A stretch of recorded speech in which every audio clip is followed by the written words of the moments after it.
Hey, how you doing? Welcome to the BioShock episode.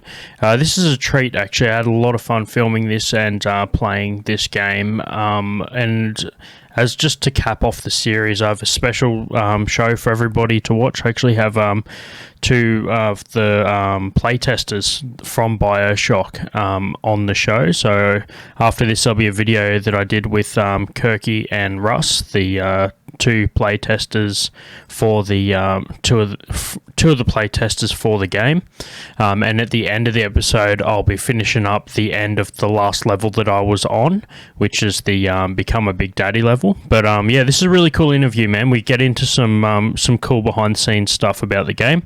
So yeah, hope everyone enjoys it as much as I had fun recording it. Everyone else should enjoy it as much as I did, I think, because a lot of work went into this game for these guys, and I don't think they state enough how much they did for this game. Very cool to have them on the show. So without further ado, let's get into the interview. Cheers. Hey, welcome to a special edition of the show. You got Marky, and this is my Marky Gaming channel. Here with two of the playtesters from the BioShock series. We got Kirky and Russ. How you doing, boys? Not too bad at all. Yourself? Yeah, good. So anyone that listens to the show or watches, well, mostly watches with this sort of stuff, we're getting more into the visual aids these days, but has probably seen that I've been playing through the BioShock series. I've been playing it now for 2 hours a week for the last 8 weeks, just as like a Sunday afternoon thing. But I've previously finished the game soon after it came out, so I could see it came out in 2007. But obviously the creation of the game is before that. What sort of time did you guys work on this? More than you. We were doing heaps more than 2 hours a week on every Sunday, that's for sure. Yeah, it would have been probably a year to 2 years that this was in development and testing. Yeah, so leading up to that, so like around that 2005 to 2007 range?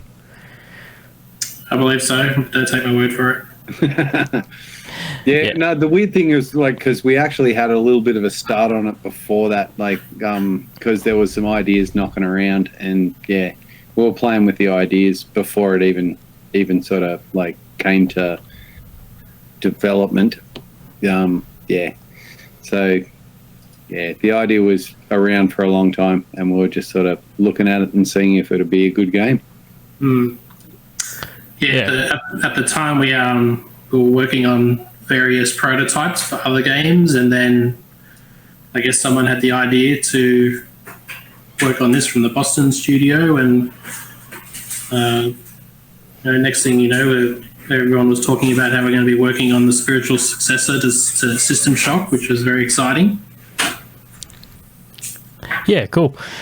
So you're saying this is from, because I noticed obviously the start, it's got the collab screen where it says 2K Boston, 2K Australia. So this is it was cool also to have a 2K Australia team as it is, let alone based in Canberra, well, some people from Canberra. So had you worked on any sort of things leading up to this that got you into this game?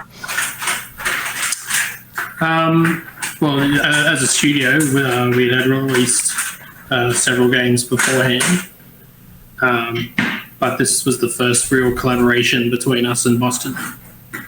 Yeah, awesome.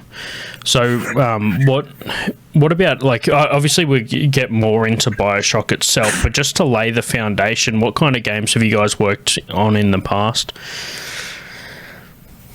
We worked on, at a different studio, we worked on Fallout Tactics and Hot Wheels, which was interesting. And then this one we worked on at Irrational. We worked at Freedom Force, SWAT 4 expansion, and then multiple prototypes, and then we worked on this. I'm pretty sure we did the Tribes Vengeance thing as well. Like I just can't remember the order. I can't remember if this was Tribes before or after BioShock. Yeah, so it was a really interesting. Like Canberra just had this little explosion. Like around the time that we were working, we got really lucky, and we got to work on a bunch of really cool world-class games. Like just right around the time that like everything was taking off with the gaming and stuff. So, like. Yeah, like working on Tribes was just like it was so much fun because it was just like a franchise that we thought we'd never be able to work on because it's come over like overseas sort of thing, and then somebody just wants us to have a crack at it because like we're a studio that like showed that we had promise, and it was just so much fun. Like we got to work on some really cool titles. Like got super lucky. Yeah, that's right.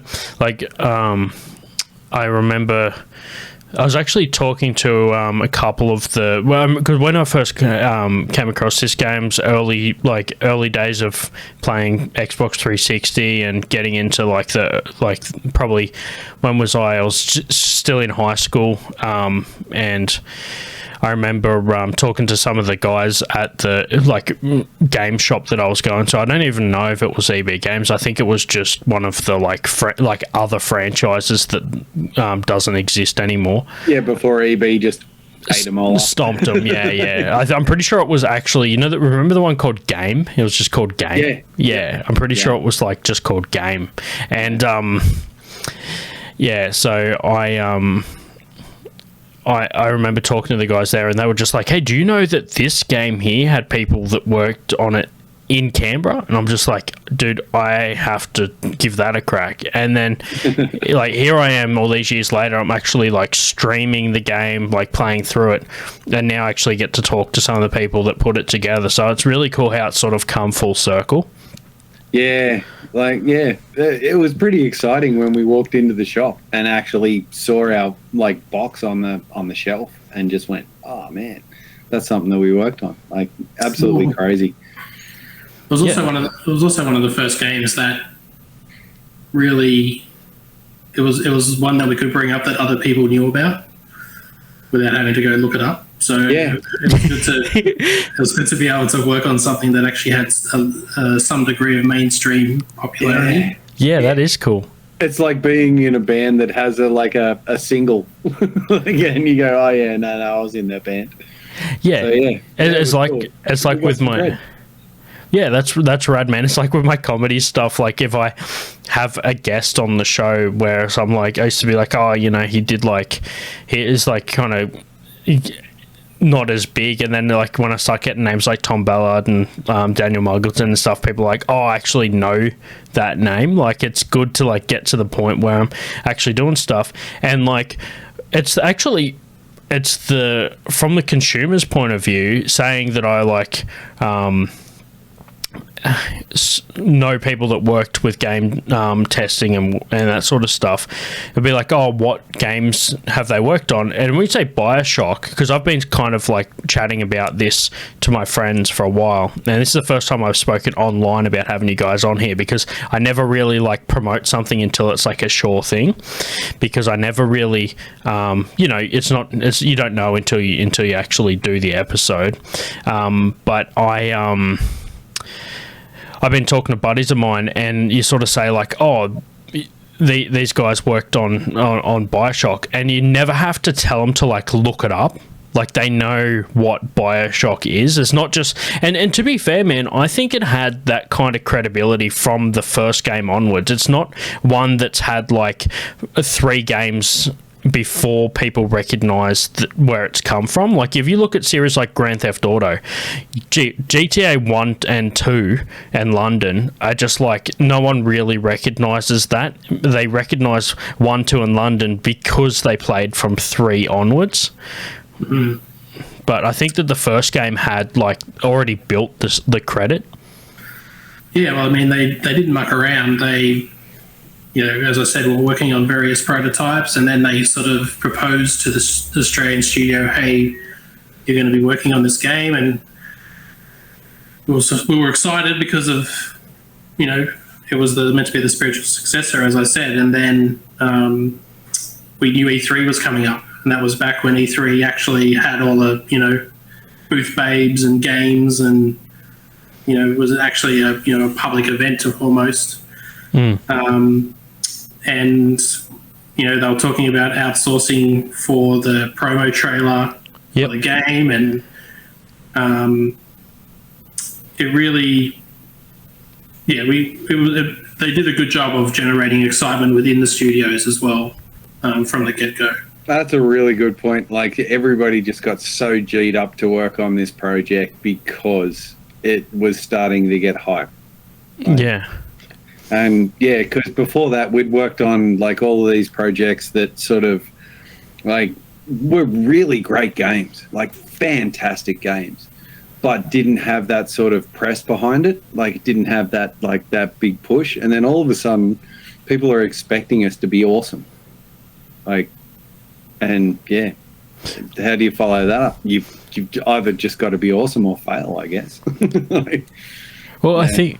I think, like you said before, like hyping up the people that are working on the game, because I think that like the initial promotion for the game is sometimes aided by the people that work on it.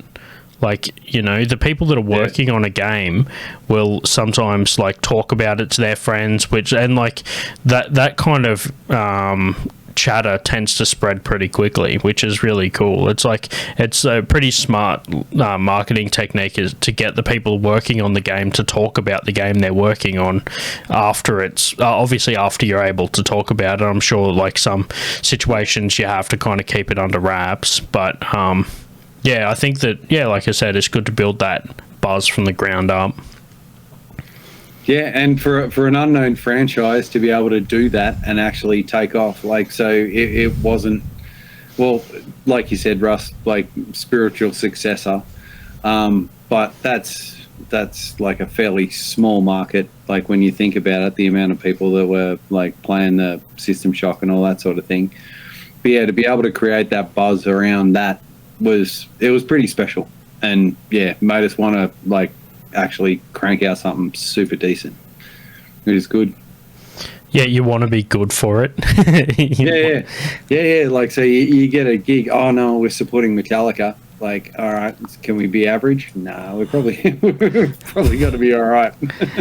Man, I would love to see Hence the Testbed open for Metallica. I don't think that'd work, and I don't think anybody would get any of the references except for the Metallica reference that we were just talking about. But anyway, who the hell is Hence the Testbed? Yeah, I know, right? We're here to talk about BioShock. Kirk, trying to promote your own band on this, well, man. No, you started. Yeah.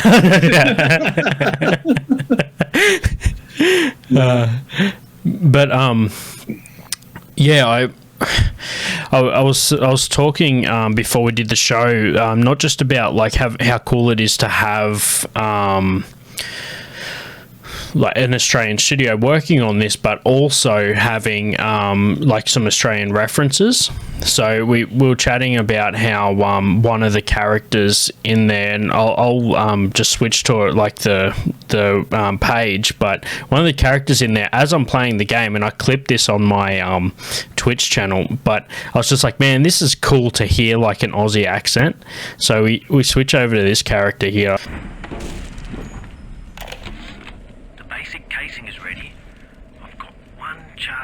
Nitroglycerin in my office, that will serve as the catalyst. Now I need 4 R34 lead shield wire stubs to pass the circuit. Then Bloke sounds Aussie. Of ionic gel, that's the pretty Betty of the mix. Should send the core into compensation mode, push power down the line and trigger the circuit breaker on Ryan's gate. There we go. That's the theory. It'll either work like a charm or blow up half of Rapture. Nothing ventured. I like this bloke. What a balmy dream. Some kind of fruit tree spinning like a top. And it was pouring juice down Ryan's throat, choking the bastard. But it wasn't a tree, really. It's good to hear an Aussie accent. When I looked closer, it was the core control. The gizmo that feeds the mag locks on Ryan's gate. You can't cut off the power. Comes right from the volcanic vents. Ryan always gets his juice. But I suppose you could drown the son of a bitch in it. Yes, we're chatting about, like we were saying about the Aussie references and things like that, man. I've got a clip here that I'll show you, and you needed to get parts for the bomb, and I'll show you this clip, right? So this is the tail end of that Big Daddy thing, and I'm saying in this stream, I'm just like, dude, I have to kill this Big Daddy, and I fucking hate doing it at the start, because I'm just like, man. All right, so I just hit him with the rocket launcher, and then I stopped this clip, so it ends there. Because, dude, if I'm honest with you, I get fucked up by that Big Daddy. Like, I have to use like one health thing because I didn't have enough. I feel like you kind of need a few like big weapons and like maybe like a few like armor piercing bullets to take down a Big Daddy without him hitting you first, right? And also I use the electricity to get him to stay where he is for a second. But yeah, that's where I clipped that, because I was just like, dude, I'm not gonna bore you with my gameplay of me getting fucked up. If you wanted to watch someone get smashed by a game, then there's plenty of YouTube videos out there. But this is one part that I thought was hilarious. So like, and you guys are probably, as testers, would see like gameplay where you're just like as is a bad thing if there's a glitch or something. But like for me, man, like I'll play a game and I'll get stuck in a glitch or something funny, and it's like it's entertaining for some parts of it. Like I'll be just sitting there like, dude, I got fucking stuck. And like I remember like even like PS2 games was pretty common, like the Grand Theft Auto, you'd be like going for a flying car, and then all of a sudden you'd fucking go through like a ramp, and before you know it, you're like in outer space, and it turns into like there's no textures or anything. So yeah, this one was interesting, and this wasn't really a glitch. It was just like me getting stuck in a stupid spot. So I thought for some reason there was like a collector's item next to the bench where the bomb was sitting, and you can see, dude, I'm stuck in the fucking like gap between the wall and the bench. Now I thought maybe I'll jump or whatever, like I can get out of it. But I'm like shooting the walls and shit. But to be fair, man, like in hindsight, after loading the game, because it took me back, because I didn't save it, it took me back to the start of that level. I was just like, dude, how much better would it have been if I just shot the fucking wall with my like explosion and killed myself and just came back to a checkpoint, as opposed to like the start of the level. That's an interesting one, because I didn't work on it long enough. How did you do the save points, Russ? So did it auto save like quite regularly, or did you have to make a dedicated save point? Yeah, I believe it was. I believe there was checkpoints through the level. Yeah. Okay. And I think it was very deliberate to try and add to that atmosphere of you can't just quick save, quick load. Yep. Type thing, to try and especially with the little sisters and stuff like that. What you choose to do with your decisions, we're trying to make them mean something. Yeah. Yeah. No, that makes sense. Like, so this game was right on the cusp of all of that sort of thing, I think, right? Like, I'm trying to remember back. So there weren't too many games at this time. Did auto saved? Well, where your decisions actually mattered. Yeah, true. True. So you had branching paths here, where like if you did a certain amount of whatever to whoever, then that's going to affect the way that your game actually ends up. And I think can you remember any games around that time, Russ, that were doing the same sort of thing? I think it was fairly new, wasn't it? Like, well, it was sort of taking it again as one of the mechanics from System Shock. Limited saving, limited resources. Yep. What you do matters. So that was sort of continuing that on. So, do you remember the first versions of the Little Sisters there, Russ? Yeah, so in our before E3, the little sisters were actually little bugs. Oh, really? They were like little cockroach type things, but no one cared about the cockroaches, so everyone just killed them without a second thought. That's really interesting, man. Like, I actually, we'll come back to this clip in a sec, but actually, we're on it. Let's play it. So this is a clip of I think the first time when I was playing where I discovered that, I've seen it before, but this is like just a good shot of, like, you see the Big Daddy banging on the wall, and then all of a sudden the little sister comes out. But we're chatting about the complexity behind that. Do you guys have any insight to, like, the mechanics behind getting that to happen? Yeah, a little bit. I mean, it was really a marriage between art and code to get that to work properly. It didn't for a long time, mostly because she wouldn't line up properly with the hole, so she would just be coming out at all different heights from out of the wall, and getting the Big Daddy to actually look like he's hitting the wall properly and things like that. It was all... Well, also, like, there would have been because I know when I'm playing it, because I stream it, but I still play it on a console. So I actually have my Xbox 360 connected to my computer so that I can stream through that, like through a video card. And I know when there's a Big Daddy, so there's a hypnotize ability that you can make the Big Daddy follow you. And dude, I know when there's one behind me because I can feel the controller vibrating. Like, they have such a heavy movement in the game. And so when they're like beating on the wall to get the little sisters out, like, or when they're like walking behind you, you can feel the presence of them. Yeah, well, I mean, obviously one of the big things they wanted to capture was the atmosphere, and from the very first opening cutscene all the way through, they spent a lot of time making sure to nail as many of the details as possible to really give you that sort of trapped, suffocating type feeling. This seemed to be one of the first games in that era where, like, they had different outcomes based on choice.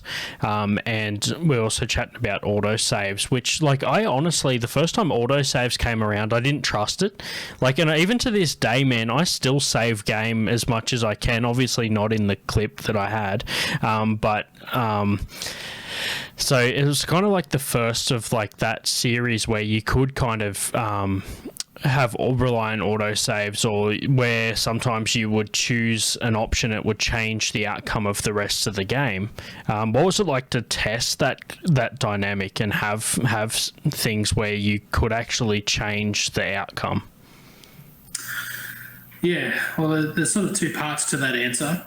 The first one, relating to choice, and the first time we let people outside of the studio start playing the game, and seeing some of the choices they made was quite interesting. I think a lot of people, like nearly every single one of the playtesters at the very opening scene where you're just standing in the water looking at the lighthouse, nearly every single one of them just stood there waiting for up to 2 minutes before we sort of prompted them and said, go. Start playing the game. Yeah. So, and we sort of looked at that and thought, we could do something here to say, hey, go, but we actually kind of liked that happened. Yeah. And I think that's become quite a more memory, quite, what's the word? Something that's people look back at and think on, like, I remember that experience. Yeah, yeah. It's almost a trope now, because, like, a lot of games do that to you. They try to trick you into thinking that, like, you've watched a cutscene and now, like, now you're playing. And, like, BioShock was the first one to do that completely successfully, but accidentally. Like, it was 100% accident, and it works so beautifully. that like, yeah, you were just watching this cutscene. Like, see, I didn't get to play that because I was working on the E3 demo before that. But when I first got to play the game, I did exactly what you're talking about, Russ. Like, water, everything was happening there. And I'm just sitting there and I'm waiting for the next part of the cutscene. And, like, I didn't wait 5 minutes. Like, I think I waited 20 seconds. I'm pretty impatient and went, oh, now I'm playing. Beautiful moment. Like, seriously, like, series-defining moment, I think. Like, that was just, yeah. And yeah, I'm so glad that you guys left that in without, like, you were talking about the arrow, Mikey, like pointing in the right direction. Imagine if the arrow pointed up then, just going, head over there. It would have fucked it up, but yeah. Well, that's actually a dynamic that I had in mind. Like when I first played this, because I kind of had in mind that eventually I may get a chance to talk to you guys. And so when I played it, I kind of played it with that mindset of like, what parts of this game would be difficult to like build mechanics for. And I always thought, I thought while I was playing it, I'm like, dude, trying to like work out which way to point the arrow would have, like, in my mind, been fairly difficult. So it doesn't just point like the way the birds fly. It points like if you're going to go around, if you need to go like around a corner and up a set of stairs, it'll like guide you for that.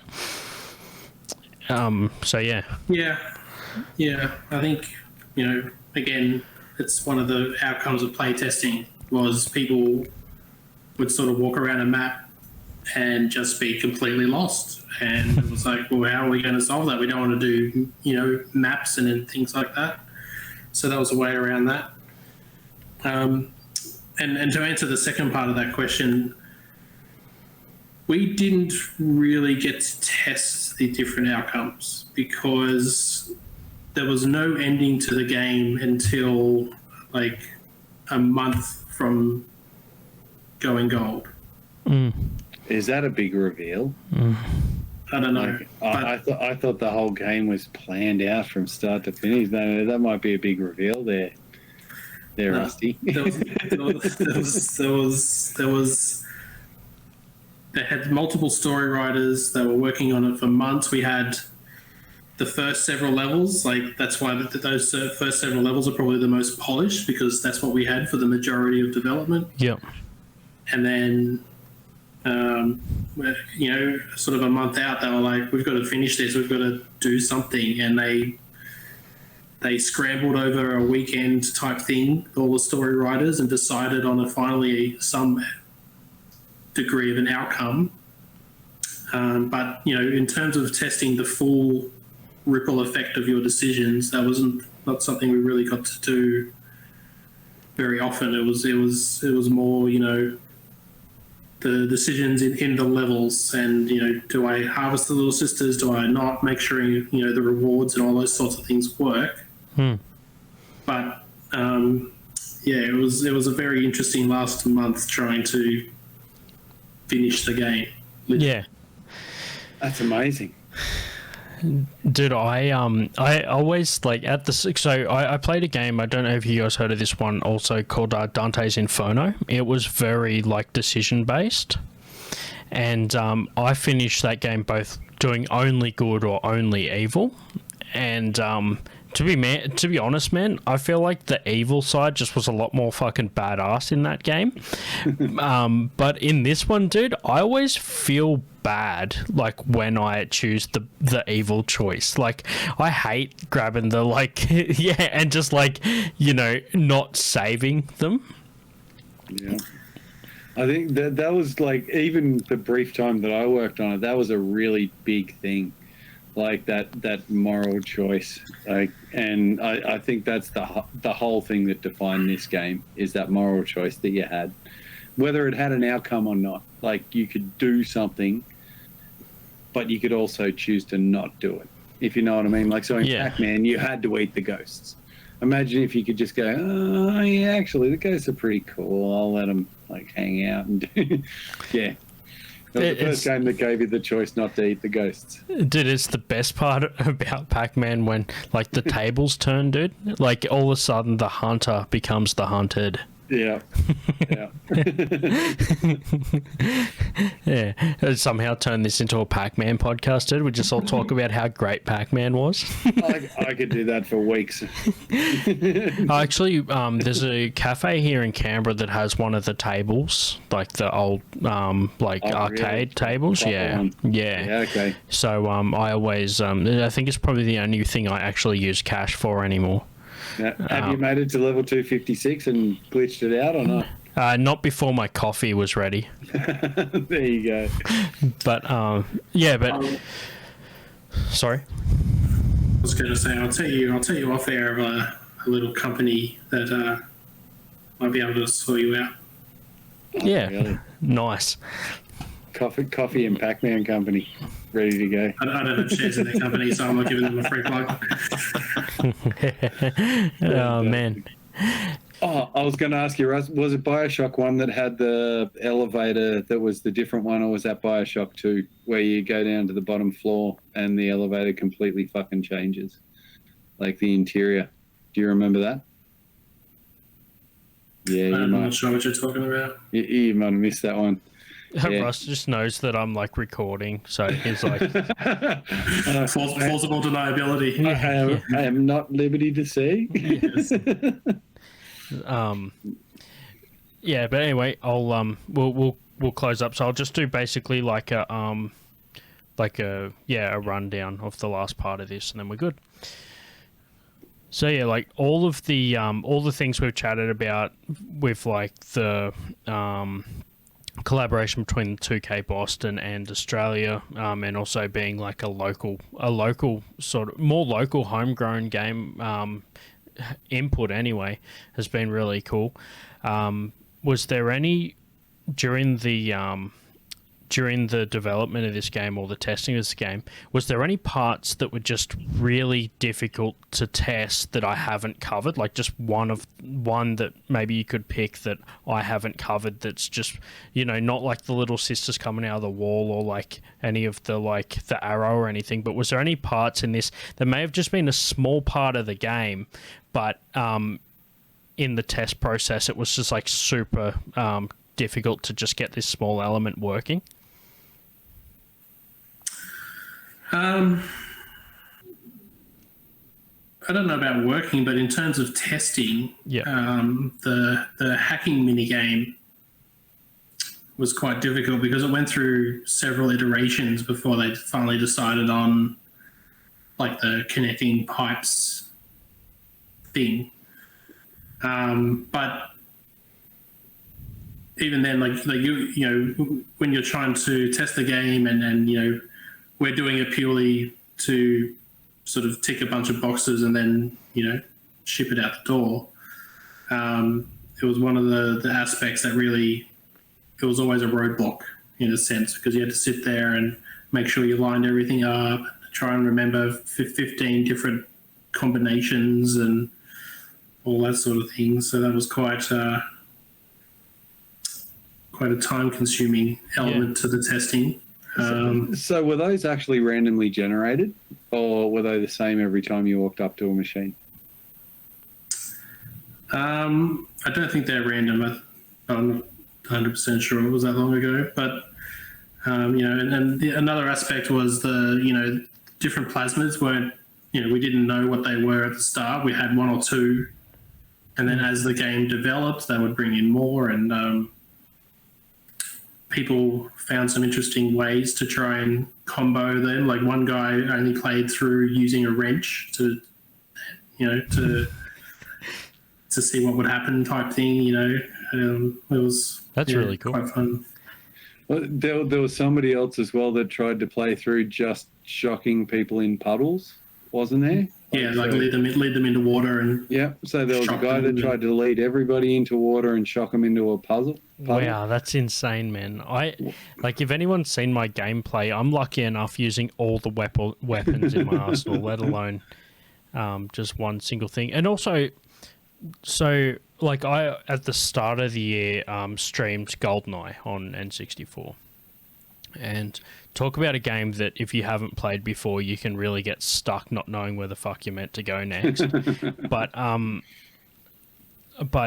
it's got a big speed run following, right? Like and I think that element of like at the end of every level, it tells you how long it took you to do the level is what breeds that kind of speed run element.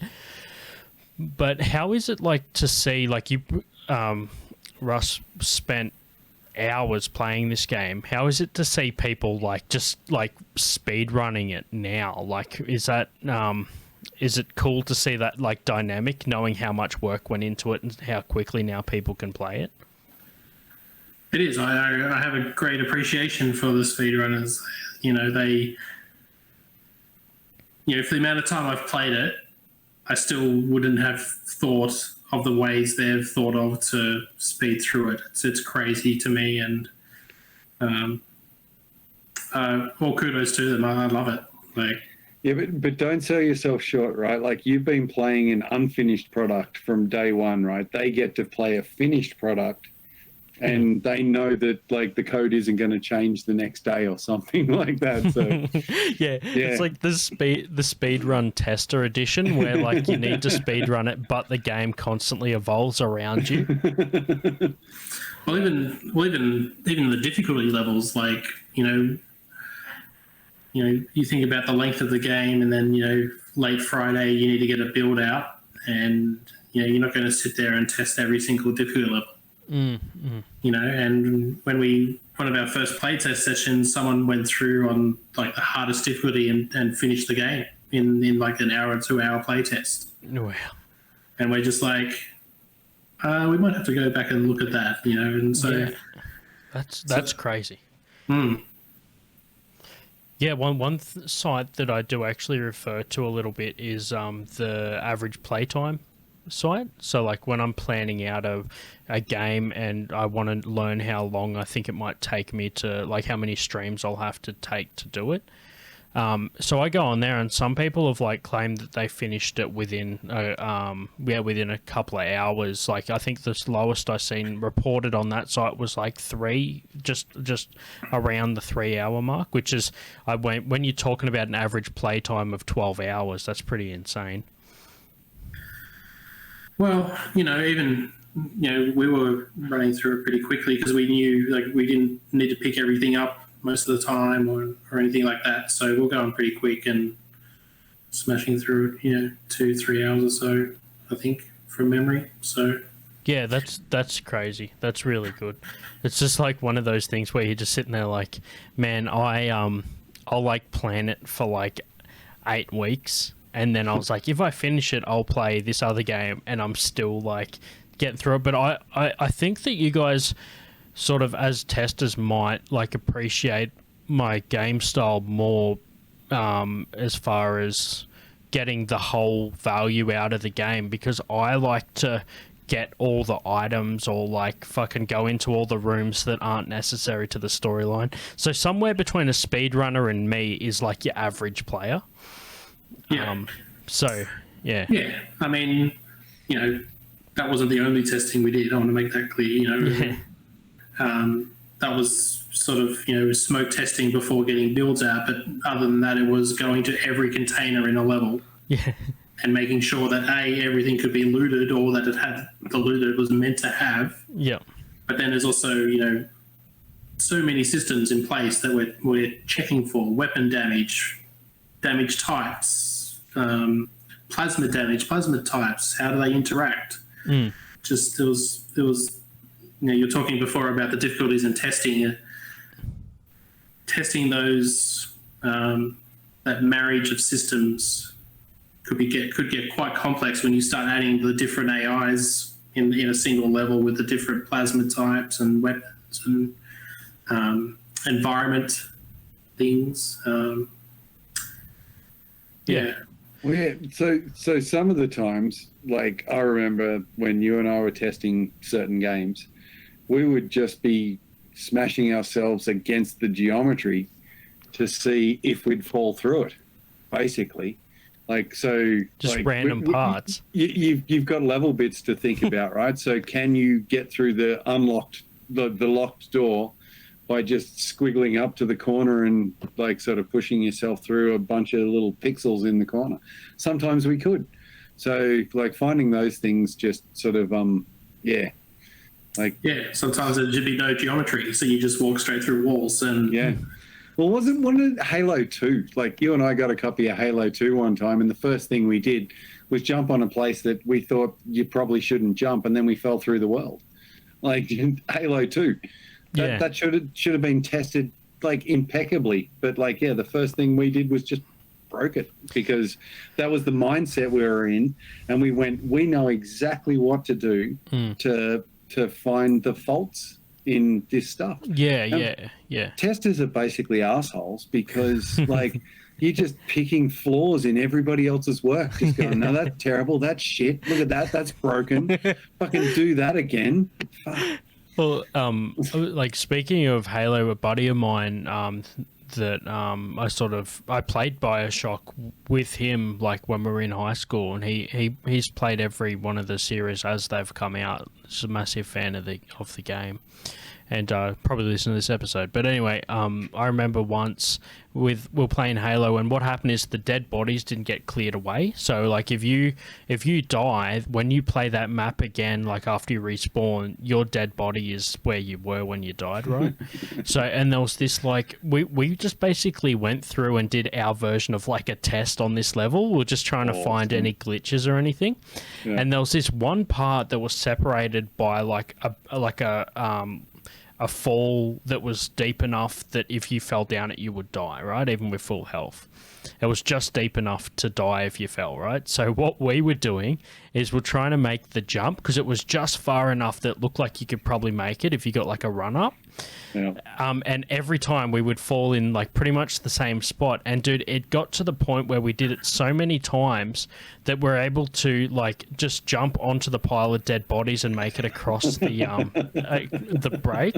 So like we eventually got there by just crawling over our own dead bodies to get to the other side. That's brilliant. And that was the fun part about, like, because games are just like they're supposed to be places that are explored, and when you start doing that sort of thing, like, you're not breaking the game, you're just having fun. Like, it's such a cool thing. We did the same thing in Fallout Tactics, didn't we, Russ? Like, we discovered that we could put like bodies across chasms and stuff, and then you just walk across them. It's crazy. Like, if you spend enough time on any given game, you're going to find a whole bunch of cool shit that you can do that nobody ever thought of. Well, especially like the style of game like BioShock, where it is a little bit more open. Like, a lot of games of that era were fairly linear. That weren't like RPGs and stuff, but like this bridges that gap, I think, between like a bit more of an open, like, although it is a fairly linear, it's got the storyline, it's like a good hybrid between a map that you can walk around and discover, and also an RPG which is notoriously like one way. Yeah, that must have been a big thing with the testing as well, hey Rusty, like the fact that you could just go anywhere at any time, sort of thing. Well, sure, as a tester we didn't appreciate it at all. You know, it's the more complexity you add, the more difficult the job becomes. But it's just seeing it all work though makes it worthwhile. And sure, it doesn't always work perfectly, but you know, for what they were trying to do and what they have achieved, I think it's pretty. What do you mean you achieved it? Like, I did nothing. I just tested it. You tested the crap out of it, like, and so every bug that you wrote made that game a better game, man. So don't discount what you've done on that game at all. Like, seriously, like at ground level, again, testing is where it's at, man. Like, you're holding everybody accountable for all their bits and pieces, and it was a fantastic game. Because I only worked on it for a couple of weeks, but I thoroughly enjoyed playing that. I complained the whole way through because I would have gone, I would have done this different and stuff, because I knew all you guys. But it was a fantastic experience, and congratulations on a really, like, it was a tight experience. Well done. Yeah, man, and like from a consumer's point of view, I can definitely back up what Kirky just said, man. Like I really do appreciate the work and time that goes into all this shit, and not often do I actually get to like chat to some of the people behind the scenes, and I think this will be a really good addition to the series. Like I've just by this point played the game on my YouTube channel and my Twitch, and now I'm able to like add this as like a final closure at the end of the game, and just so that people can see basically the wizard behind the curtain. So and that's you. the flying monkey. Extra flying monkeys. Yeah, don't you just love how the wizard in the Wizard of Oz sent them all on a bum steer? Like, if you can go kill the fucking witch, I'll tell you who I am, and I'll send you home, dude. And he was like surprised that they lived. What an asshole, dude. He was just like, man, if you can live through this shit, I'll do it. And he knew that they were like. Yeah, so you're actually better than the wizard at this point, man, because like at least you can finish this game. Yeah. No, we talked about making a game that you couldn't finish at one point, didn't we? Just going, yeah, right. Like we're going to make one that nobody can actually finish, so they just keep. Wasn't Castlevania like it just had auto-generated levels where you had to just get through each one, and it was like never ending? Was that Castlevania? I remember like there was a side scroller. Yeah, okay. Not the one that I remember, but yeah. Yeah, okay. There was a game. I'll have to find it and correct myself in the comments. But but yeah, look, to close up, man, thanks heaps for being on the show, and I really do appreciate you taking the time to like have a chat and also show some of the insights behind, you know, the game and some of the banter that we had. It's been really cool. Yeah. Thank you. It was very much tip of the iceberg, so stay tuned for part 2.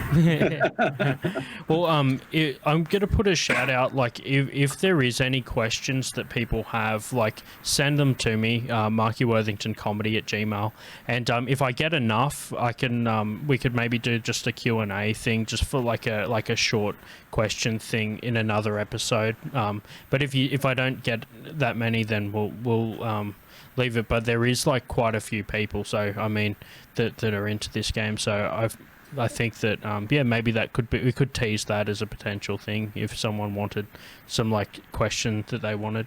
I could just choose like the top 5 questions and do a follow-up down the track. I reckon you should get people to like go through the credits and pick certain people that they want to talk to, right?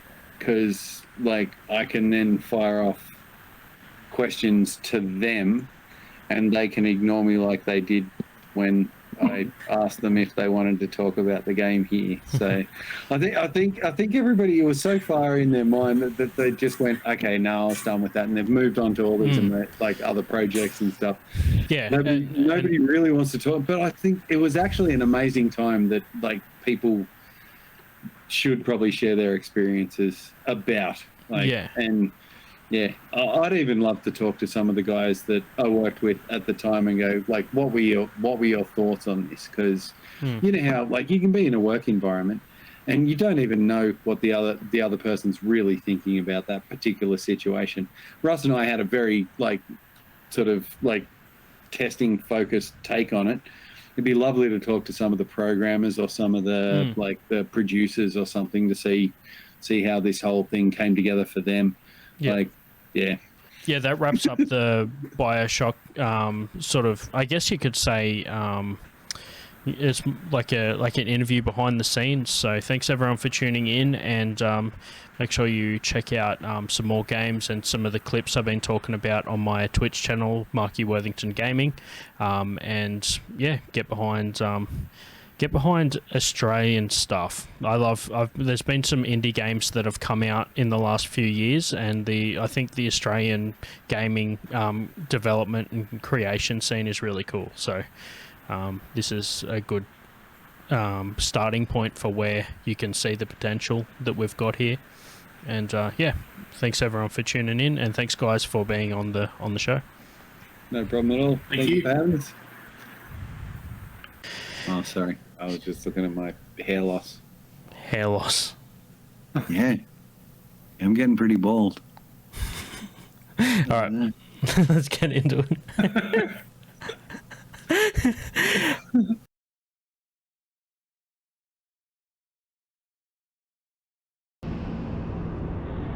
Alrighty, let's get into the last part of this game wrapping up. It's not actually the end of the game, it's just...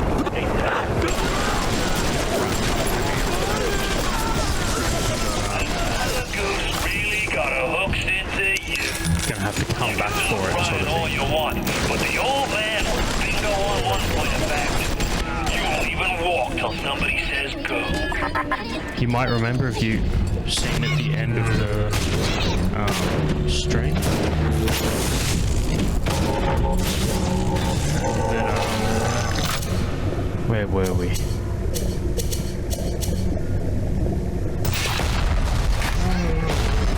Fuck, this is a 2.5. Trying to get this fucking daddy. I accidentally shot at him like before I did, should I?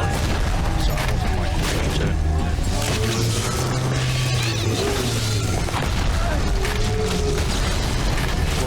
Take him on. But hey, there we go. Fucking did it. Rescue. Anyway, as I was saying, I got to this point at the end of the last stream. I just want to finish up this level before we take it on to the last, to wrap it up. You would have seen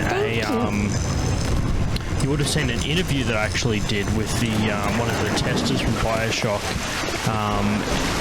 To actually tour the testers for BioShock before this, so I hope you enjoyed that. It was so much fun to record that. It was really cool to hear some of the inner workings of the game.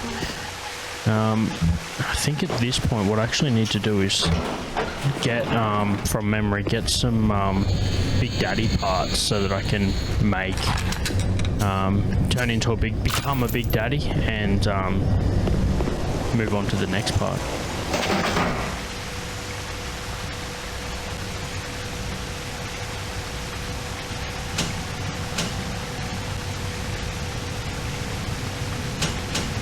Man, heaps of cool things here. Go. What's that?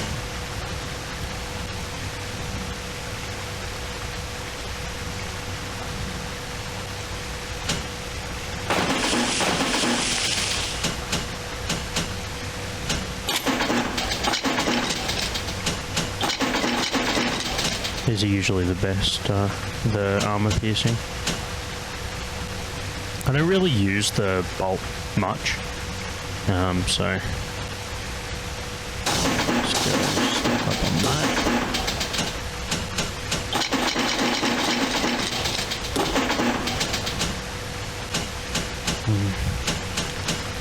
Some exploding. That should do me. And what do we got here?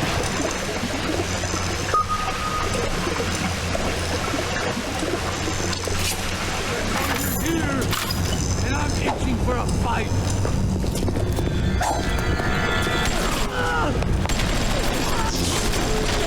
Catch you later. Alright. So yeah, because I was kind of stuck on this before because I didn't really know where the next part that I needed to go was. Oh, there's another Big Daddy.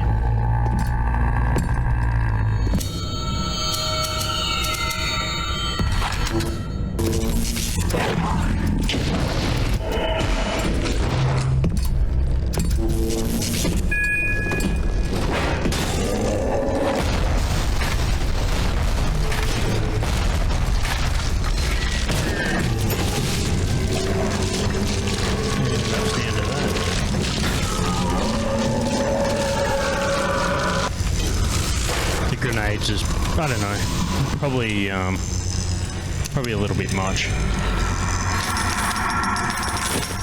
No fucking little sister with him.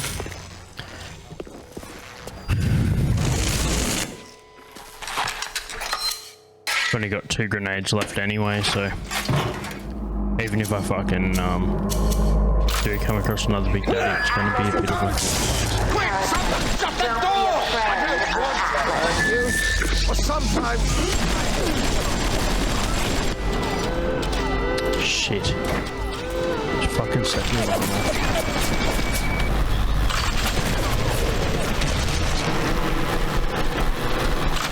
Alright, I'll switch up the weapon. And go for armor piercing rounds. It's the only thing that takes these fucking things out.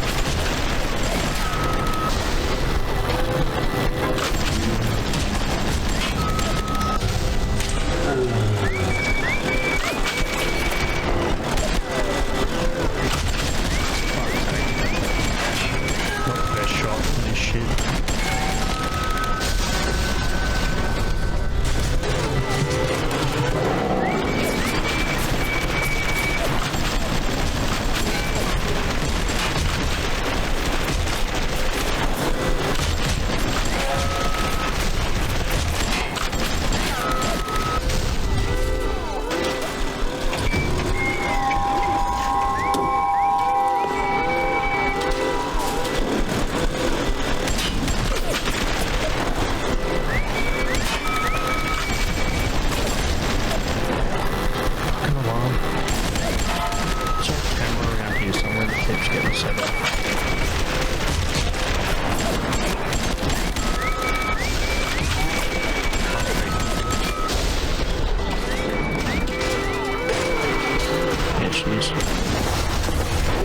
Alright, 30 more seconds of death.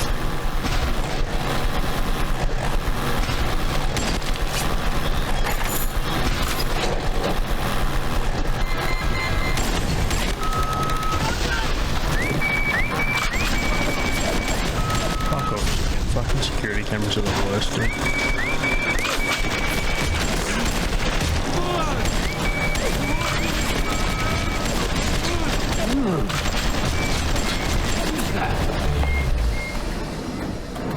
There we go. I didn't mean to Wrench. hurt anyone.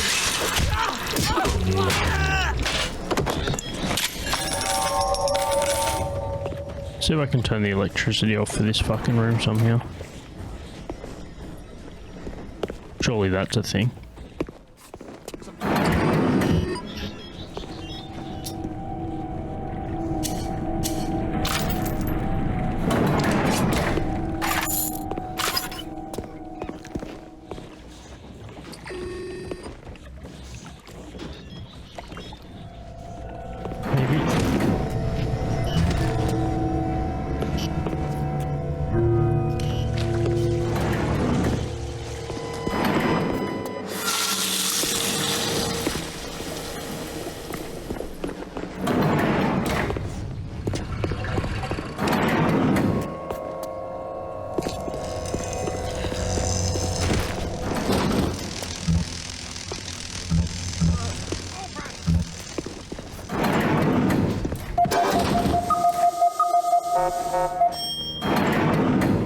Ding. Alright.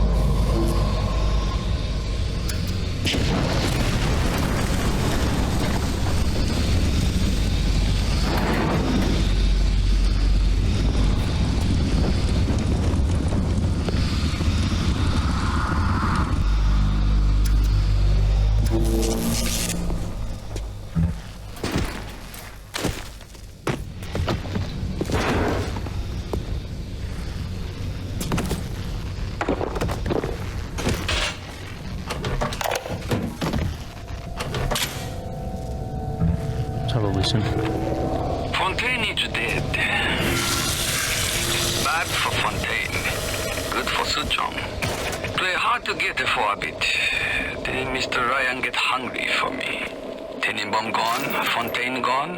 Suchong only one who know all about little sister. Like I said, it is very good for Suchong.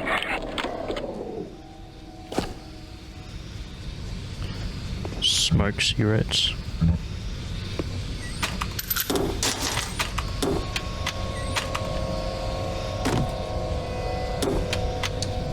No more electric buck. Alright, that's that room scouted.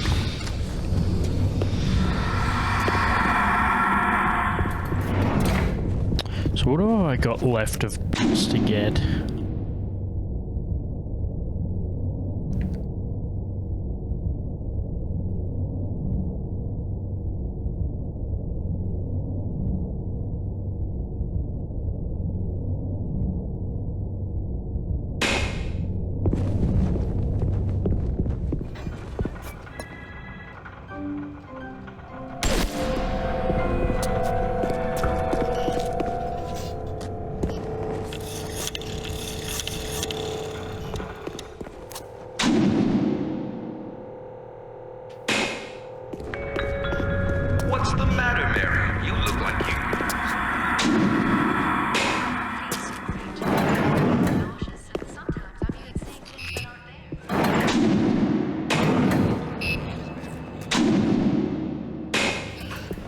Let's go down here.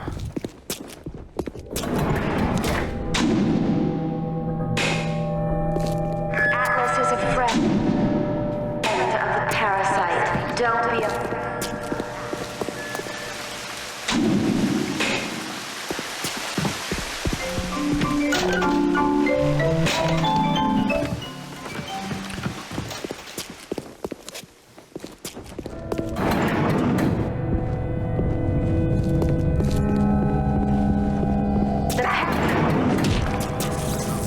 Running! Someone get...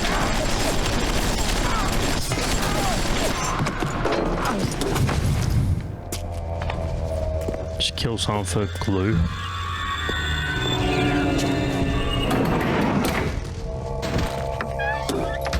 Can't even carry any more glue, it's like totally worthless.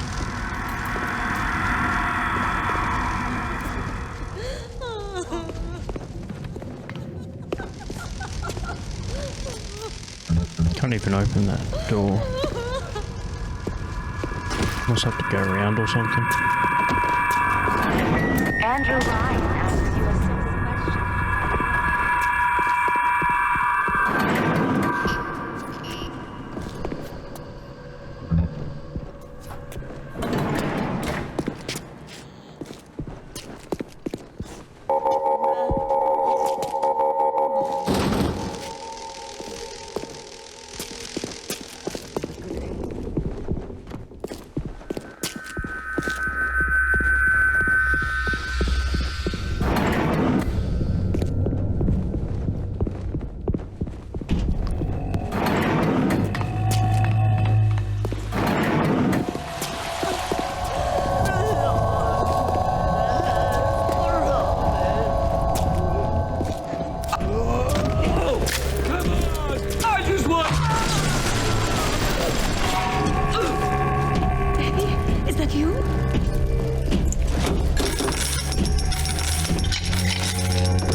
I hear a Big Daddy somewhere.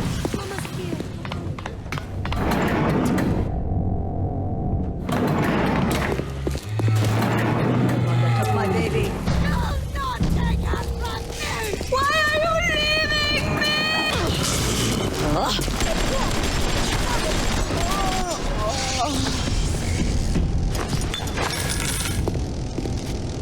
Come on, where's the Big Daddy? Might be downstairs. Hurry, Mr. B. There she is. Angel.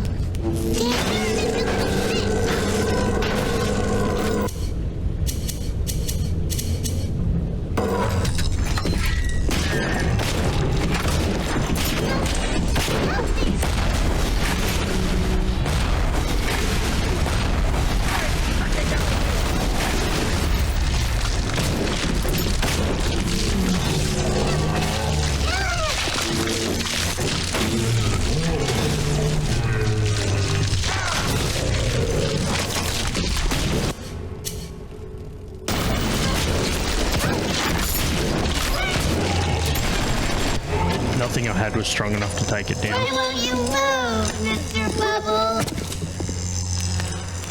No! No! Rescue. No! No!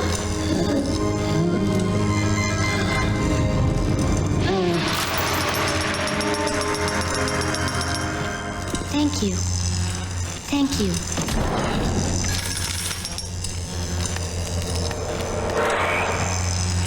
Wallet full. You question my God.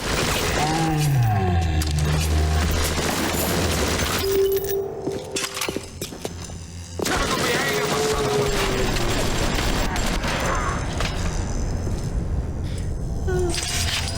Time for bed, Mr. B.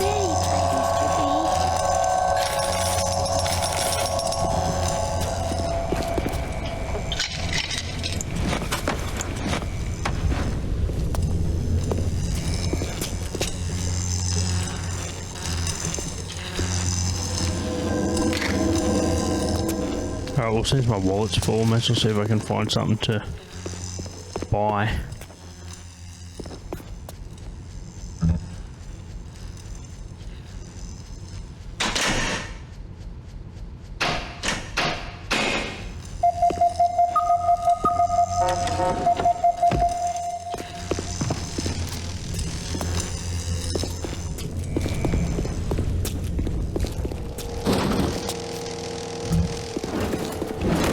What do we got? Any fucking...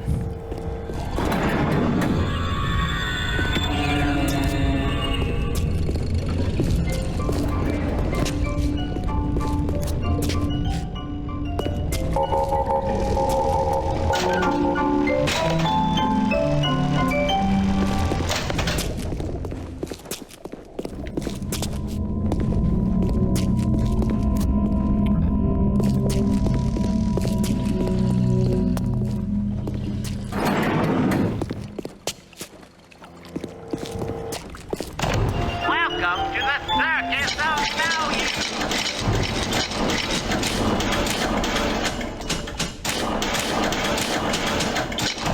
Come back when you get some money, buddy. Now to go and get some more.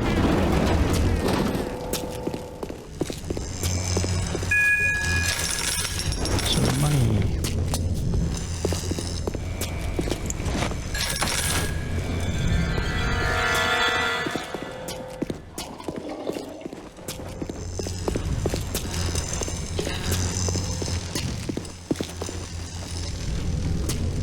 So all these rooms cleared out.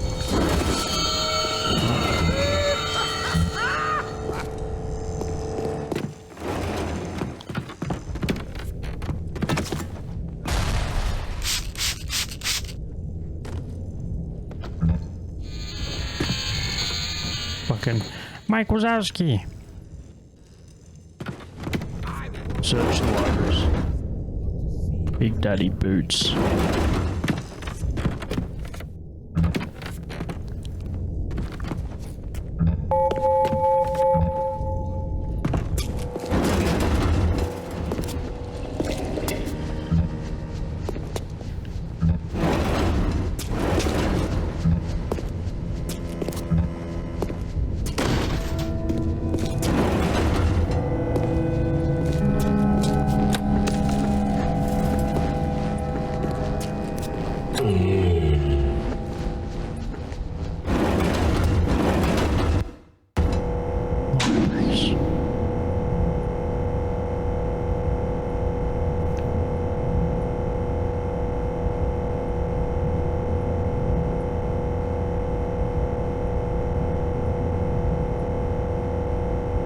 Alright, let's do that then. Let's get the library first, set of Big Daddy Boots. Let's see if I can find that. Looks like I've cleared most of this out anyway.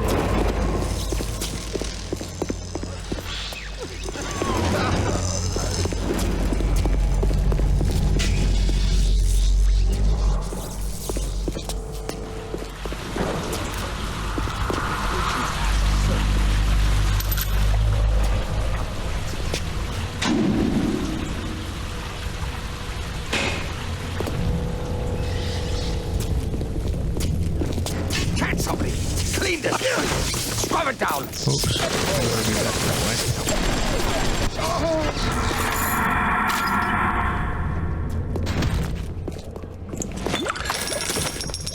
I can get.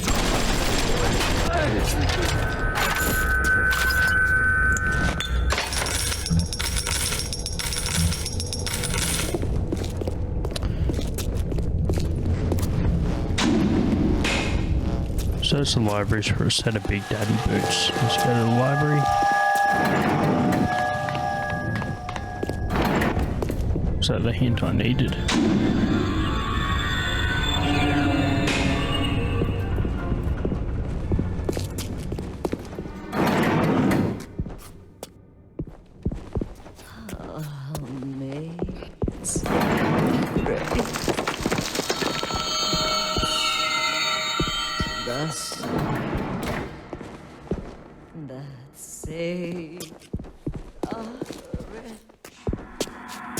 Ignore the lies of Atlas and his parasites. Rapture is on the rise. Well, there's a set of boots there. You just fucking take them. Right, well. Grenade launcher. Increased damage.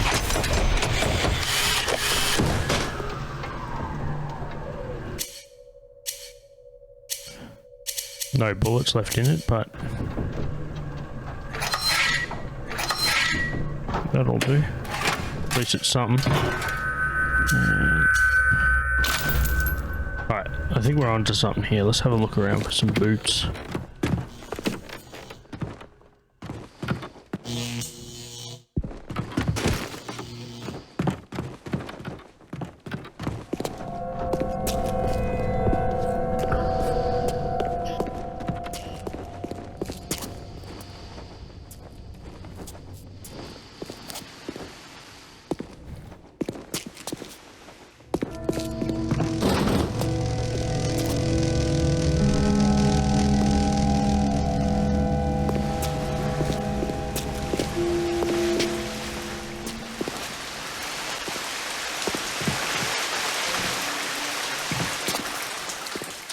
I don't think this is still the library. No.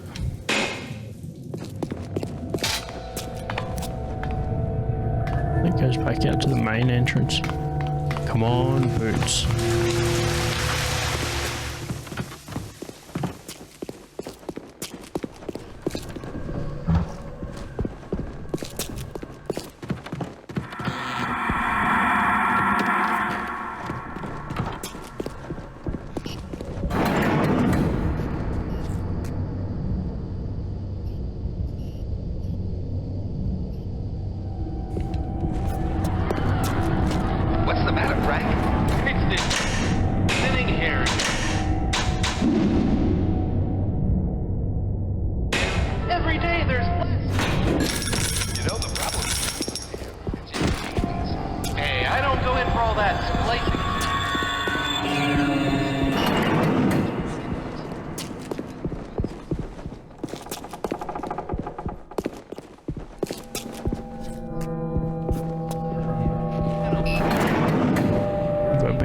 Let's have a look for here. Looks like I've already been through here. I probably missed something. I'll never stop chasing you! Never!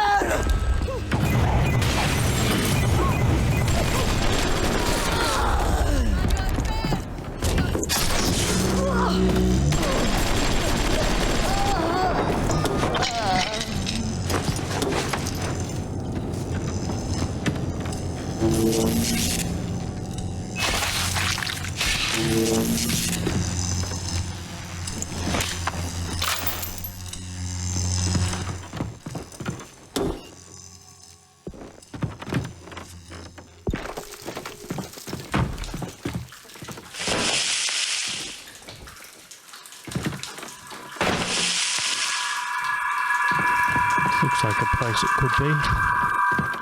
Hands off, you monster! Are you don't run away from Sake.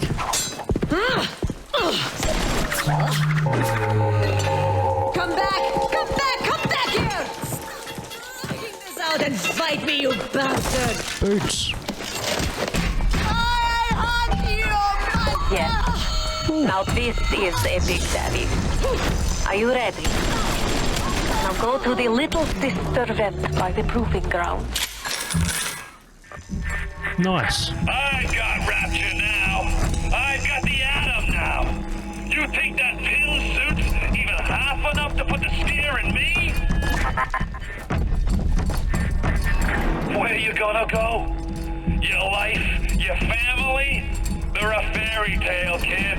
No more real than something you read about in the Saturday Evening Post. Poor bastard. A motherless freak, whipped up in a half-baked science experiment. Nice. You need to bring them out of hiding and then they'll let you in the door. Go on, hit the vent with Marky your wrench. Worthington comedy mugs, look at that. New to this year. Get yourself one. Hit me up on my socials. Facebook, Instagram, you know where it's at.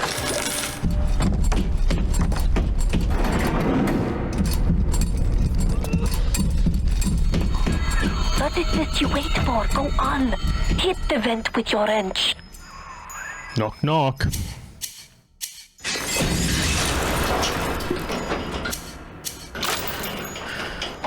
Apparently that dynamic is really tough when I was talking to the game Und testers. bitte. It would mean very much to me if you will be gentle with the girl. Mein kleines Mädchen.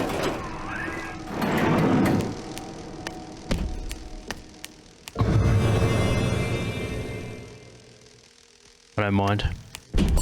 How many did I get? I got 2 out of 3.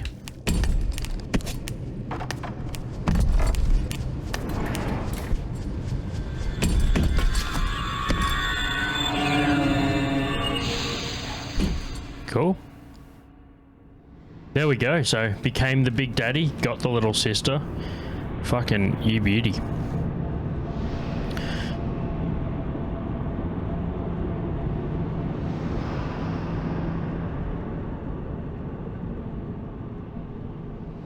And I think that if this is the end of the level, that'll wrap up the series for now. I'll have to revisit it down the track, but that's a good leaving point there. I hope you enjoyed earlier in this episode where I had the interview with the testers of BioShock. If you have any questions for those guys, I feel like they want to come back and do another episode. So let's send it through to my email address, which is markyworthingtoncomedy@gmail.com. The little ones will lead you to Fontaine, but you must protect them.